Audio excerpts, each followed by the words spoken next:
ना तो पंचायतों में महिलाओं को आरक्षण था, ना तो नगर निकायों में महिलाओं को किसी तरह का आरक्षण आपकी सरकार के द्वारा 2005 के पहले दिया गया था।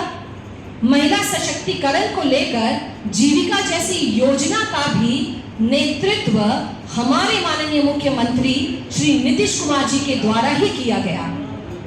आगे भी बहुत सारे विषयों पर प्रकाश डालेंगी हमारी पार्टी की प्रदेश प्रवक्ता छोटी बहन डॉक्टर अनुप्रिया जी।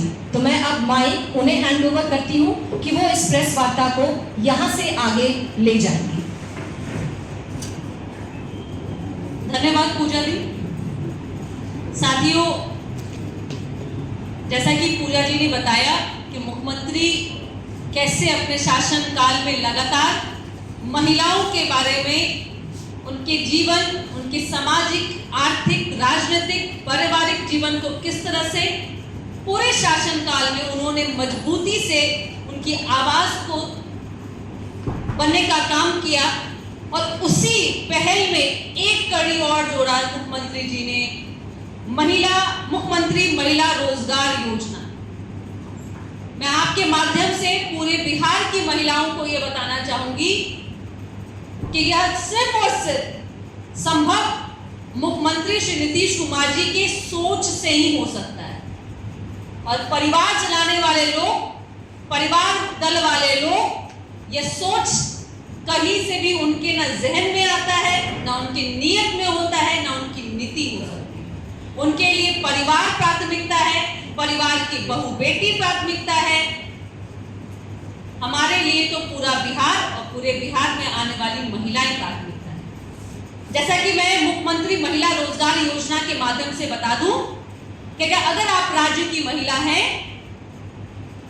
आप अगर उद्योग में इंटरेस्टेड हैं, आप अपने घर में उद्योग शुरू कर सकते हैं।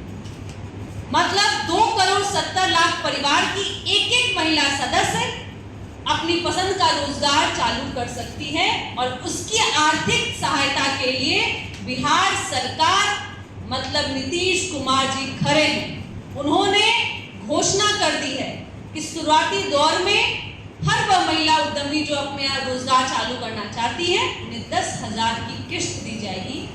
और यह आज 31 अगस्त है, मतलब कल 1 सितंबर से लागू हो जाए। दूसरी कि रोजगार करने के लिए आपको 6 महीने बाद 2 लाख रुपए की अतिरिक्त सहायता मिलेगी।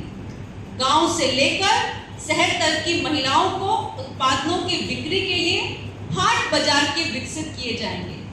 महिलाएं होंगी मजबूत तो हम मानते हैं बिहार होगा मजबूत। लेकिन एक तरफ विपक्ष, कल का भी आपने देखा होगा यात्रा, अरे इतने सारे कार्यकर्ता उनके मेहनती हैं, लेकिन गाड़ी में भी जगह परिवार वाले को। वाह क्या बात है।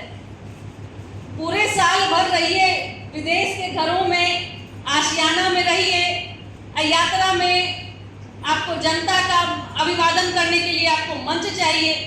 ऐसी राजनीतिक तो भाई हमने कहीं देखी नहीं। जिसको ना जनता से मतलब है, ना संघर्ष जानता है, वह आज पूरा परिवार यह सोचता है कि पूरी बिहार की महिलाएं और बिहार का पूरा परिवार उनके साथ खड़ा होगा। भूल में मत रहिए, बिहार ने आपको मौका दे दिया था और बिहार के जनता ने जिस तरह से ठगा अपने आप को महसूस किया है, वह दोबारा इस तरह के अपने जीवन को खराब करने के लिए आपको मौका नहीं देगा। और उनकी भाषा भी देखिए भाई, कैसी कैसी भाषा इस्तेमाल कर रहे हैं। राजनीतिक महत्वाकांक्षा इतनी बढ़ गई है कि भाषा की मर्यादा का भी ख्याल नहीं रख रहे हैं। माँ बहन पे आतुर हो गए हैं। अब रोहिणी जी की भाई बाइट को देखिए, क्या क्या बोल रही हैं। थोड़ा सा सामाजिक दृष्टिकोण को भी न देखिए, जिस समाज में रहते हैं वो भी सोचिए। इतना मत परेशान हो जाइए कि आप अपनी भाषा की मर्यादा को भूल जाइए। लेकिन हाँ, एक बात बता देते हैं, परेशान तो हम आपको करेंगे, अपने काम से करेंगे, क्योंकि हम काम करते हैं। और जो हम संकल्प लेते हैं, उसको पूरा करते हैं और उसी संकल्प के वादे के आधार पर जनता के बीच में जाएंगे। आपका कौन सा संकल्प था क्या? 2005 के पहले हमारी बड़ी बहन बता रही थी, क्या था? लूट खसोट, अगर महिला सड़क पे निकल गई तो उसकी अस्मिता का कोई गारंटी नहीं है कि वो सुरक्षित लौट भी पाएंगी। अरे महिला तो छोड़िए, पुरुष की जान की गारंटी नहीं। लेकिन हमारे माननीय मुख्यमंत्री नीतीश कुमार जी ने सिर्फ महिला ही नहीं, पूरे बिहार के विकास की उस गाथा को लिखा है कि आज बिहार देश की प्रगति में कंधे से कंधा मिला के चल रहा है। और साथ ही साथ हमारे बिहार की महिलाएं, पूरे बिहार का हम कहें कि जिम्मेदारी उन्होंने अपने कंधे पे ले लिया है। कैसे मैं बात कह रही हूँ?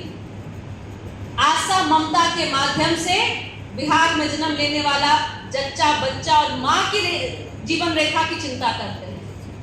अगर महिला बेटी जन्म ले ली तो बेटी के जन्म लेने के बाद शिक्षा की गारंटी मुख्यमंत्री लेते हैं। ग्रेजुएशन कीजिए, 10th कीजिए, प्रोत्साहन राशि हम देंगे। ग्रेजुएशन करने के बाद नौकरी करना है तो आरक्षण हम देंगे 35%। महिला को डोमिसाइल लागू हम कर देंगे। उसके बाद भी अगर कोई महिला रह गई है तो आप उद्योग के लिए आप आगे बढ़िए।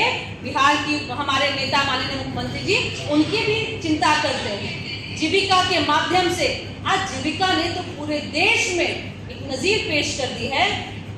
हमारे राज्य के योजनाओं ने तो अलग अलग राज्य के मुख्यमंत्री को चिंतन करने पर मजबूर कर दिया। इन्होंने इस योजना का अनुसरण किया है। हमारे आदरणीय प्रधानमंत्री मोदी जी ने जीविका को आजीविका के माध्यम से उस योजना को लागू किया। अब बताइए, हम तो पूरे बिहार की महिला, बच्ची सबके बारे में सोच रहे हैं। अब उनके लिए एक ही एजेंडा है, माई बहन योजना, घर की माई बहन योजना। विदेश से पकड़ के लाते हैं कि आ जाइए। 2 बहनें तो आ गई हैं, अब पता नहीं चुनाव में कुछ और भी परिवार के लोग आ जाएंगे और आ भी जाइएगा तो आश्चर्यचकित मत होइएगा, कोई नई बात नहीं है। उनके लिए यही महत्वपूर्ण, अपनी बातों को रखें।